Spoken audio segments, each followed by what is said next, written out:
L'euro est à son plus bas depuis 20 ans et nous pourrions bien traverser une nouvelle crise de l'euro. La presse fait les gros titres et les marchés s'affolent, mais cette crise, qui semble durable, n'est-elle pas une simple crise passagère? Et pour relativiser cette crise de l'euro 2022, on peut revenir dans le passé. L'euro avait déjà connu une crise grave en 2012, à l'époque c'est Mario Draghi, le gouverneur de la Banque Centrale Européenne, qui avait d'ailleurs annoncé que, je cite, l'euro était irréversible et qu'il ferait tout ce qui est nécessaire pour sauver l'euro. C'est le fameux Whatever It Takes du 26 juillet 2012. Depuis lors, la Banque Centrale Européenne a deux objectifs. Le premier est très évident, c'est de maintenir l'euro.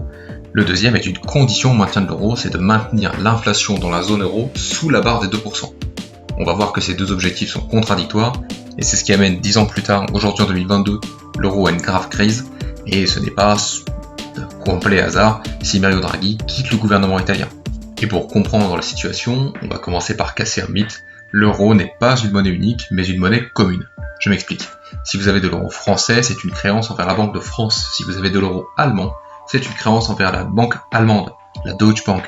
C'est le taux de change, ce qu'on appelle la parité, qui est bloqué à 1 pour 1. Et donc 1 euro français vaut 1 euro allemand. Mais c'est ce qui fait que la dette française appartient à la France et que la dette allemande appartient à l'Allemagne. Il n'y a pas une dette européenne à proprement parler. Et le problème, quand on a une monnaie commune entre plusieurs pays, c'est que le taux de change est fixe, alors que ces pays sont différents et prennent des trajectoires économiques différentes. Donc, fixer le taux de change, c'est pas une excellente idée.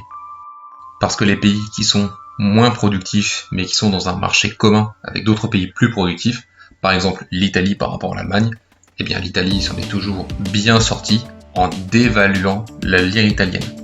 C'est-à-dire que la lire italienne valait moins que le Deutsche Mark, ce qui a permis à l'économie italienne de performer et de faire, sur certaines années, de meilleure croissance, de meilleures exportations que l'économie allemande.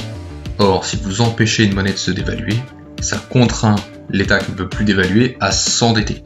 Il y a deux options dans ces cas-là, c'est soit récupérer la compétitivité, ce qui est loin d'être facile, soit s'endetter massivement. Et ça, c'est quand même beaucoup plus facile.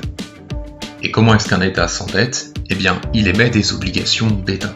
Et c'est sur ces fameuses obligations d'État que porte en réalité la crise de l'euro 2022. Et du coup, je vais devoir ouvrir une parenthèse sur les obligations d'État.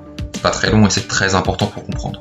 Je vais faire un petit bond dans le passé. C'est-à-dire que si vous allez en 2007, l'obligation allemande à 10 ans est à 4%. C'est, entre guillemets, la meilleure obligation d'État du marché. C'était le placement du bon père de famille.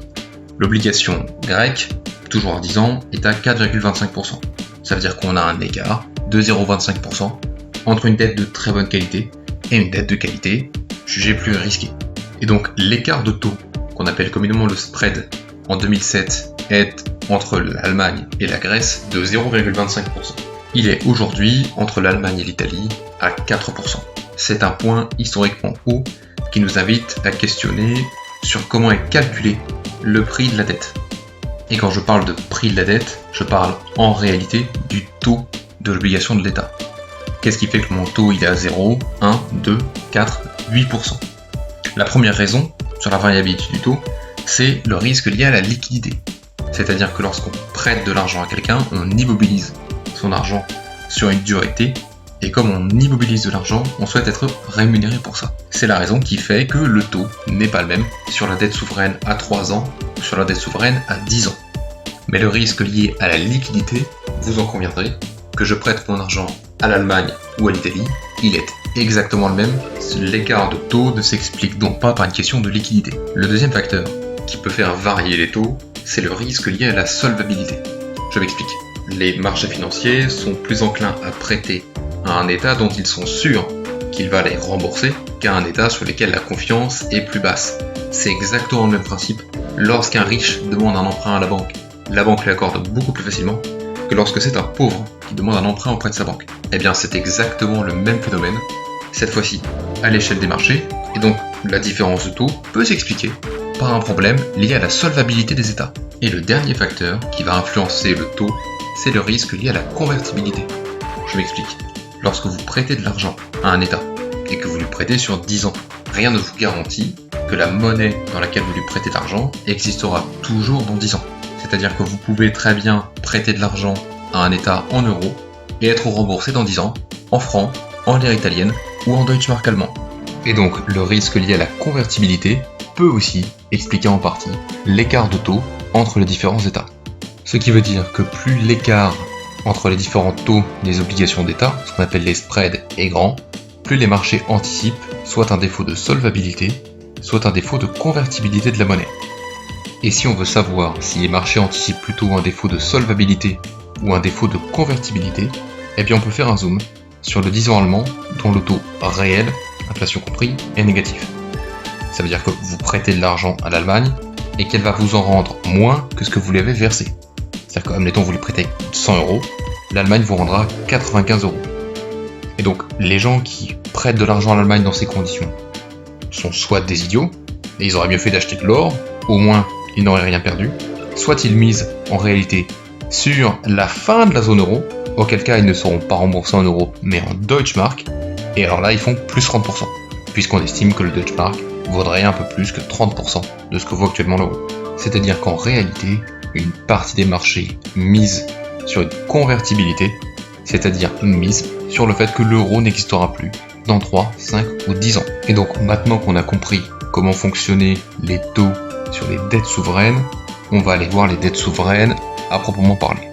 Parce qu'il faut bien comprendre que dans un monde normal, plus on emprunte et plus les taux d'intérêt, c'est-à-dire plus le risque de solvabilité est grand, et donc plus les taux d'intérêt vont augmenter. Et donc dans une économie librement gérée, les taux d'intérêt des pays du sud de l'euro se seraient considérablement envolés. Mais prenons un tout petit scénario. Imaginez que vous êtes endetté à hauteur de 100% de votre PIB, que vous devez, en taux d'intérêt composé, 10% de votre dette chaque année, et que vos recettes fiscales sont d'environ 30% du PIB. Eh bien, un tiers du budget total de l'État passerait dans le remboursement des intérêts de la dette. Et j'ai bien dit simplement les intérêts, pas la dette en elle-même. C'est tout simplement insoutenable. Et si vous comprenez ça, je vous invite à aller regarder les vrais chiffres, notamment pour la France. Donc il vous faut la dette, l'intérêt composé de la dette et les recettes fiscales en pourcentage du PIB. Je vous laisse faire le calcul, ça vaut réellement le détour. Sachant que récemment, le gouverneur de la Banque de France a quand même dit que si la dette, c'est-à-dire l'intérêt de la dette, augmentait d'un point de plus, ce serait l'équivalent en coût annuel du budget de la défense pour la France. Et donc, vous comprenez bien que si les taux d'intérêt de la dette augmentent, on aurait affaire à un problème de solvabilité d'un certain nombre d'États qui ne peuvent pas mettre un tiers ou la moitié de leurs recettes fiscales dans le paiement des intérêts de la dette. Les taux sont donc maintenus bas artificiellement par une mécanique plus exactement, qu'on appelle le quantitative easing. Alors je vais la sursimplifier pour qu'elle soit compréhensible, mais dans les grandes lignes, la banque centrale imprime de la monnaie afin de racheter la dette des États. Le problème, c'est qu'en faisant comme ça, la masse monétaire augmente considérablement. Elle a d'ailleurs été multipliée par 2 entre 2020 et 2022. Alors, je vais faire un petit exemple pour qu'on comprenne bien ce que ça veut dire. Imaginez que dans un village, vous ayez, pour 100 unités, de biens et de services à vendre, et que les gens ont 100 unités de monnaie à dépenser. Vous comprenez bien que le prix moyen va tourner autour de 1 unité de monnaie par action ou service. Mais maintenant, si pour une raison X, Y ou Q, je double la quantité de monnaie disponible dans mon économie, eh bien, dans mon village, j'ai toujours 100 unités de biens et de services disponibles, mais cette fois-ci en face, j'ai 200 unités de monnaie. Et donc, pas besoin d'avoir fait Sciences Po pour comprendre que le prix moyen va augmenter à 2 unités de monnaie par bien et par service. On a multiplié la masse monétaire par 2, on multiplie les prix par 2.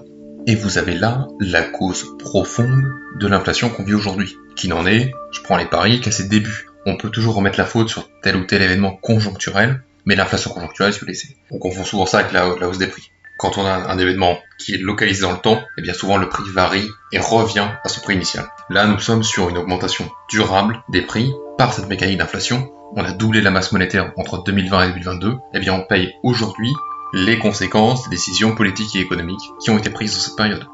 Et là, vous avez tous les éléments pour comprendre ce qui constitue le dilemme cornélien de l'euro aujourd'hui. C'est-à-dire que soit on veut stopper l'inflation, auquel cas ça veut dire qu'on doit arrêter le quantitative easing et remonter les taux, mais ça veut dire que les pays du sud de l'Europe risquent de faire faillite. Soit on continue le quantitative easing, on maintient les taux bas pour éviter de faillite du sud de l'Europe, et dans ce cas-là, on va rentrer dans une ère où on va laisser galoper l'inflation, ce qui est aussi très dangereux.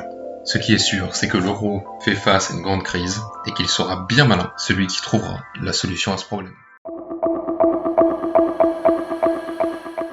C'était le Huguin, n'hésitez pas à liker cette vidéo si elle vous a plu, à vous abonner si vous ne voulez pas manquer les prochaines, et n'hésitez pas à la partager, c'est ce qui fait vivre la chaîne, et moi je vous dis à très bientôt.